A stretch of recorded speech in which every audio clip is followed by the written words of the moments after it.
নমস্কার সবাইকে, কেমন আছো? আশা করি ভালো আছো। আজকের রেসিপি হলো রোগীদের জন্য এবং বাচ্চাদের জন্য আমি চটজলদি যেভাবে মাছ রান্না করি আমার ছোট বাচ্চাদের জন্য, আমার ভাগ্নে আর আমার ছেলের জন্য।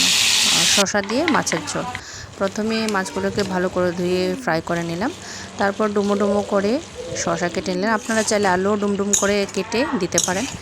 তারপর পাঁচফোড়ন সম্বার দিয়ে কালো জিরে সম্বারও দিতে পারেন, আপনার ইচ্ছা।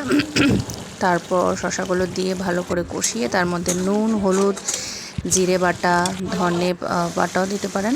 আমি ধনেটা স্কিপ করেছি। একটু হালকা একটু গুঁড়ো লঙ্কা, কাঁচা লঙ্কা, আদা বাটা দিয়ে ভালো করে কষিয়ে নেবেন।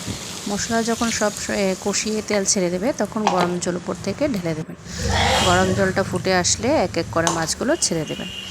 ছেড়ে তারপর যখন বলক আসবে, সেদ্ধ হয়ে যাবে, তখন নামিয়ে পরিবেশন করুন। বাচ্চাদের জন্য খুবই ভালো, সুস্বাদু এবং রোগীদেরও খেতে পারে। একদম ঝাল নেই।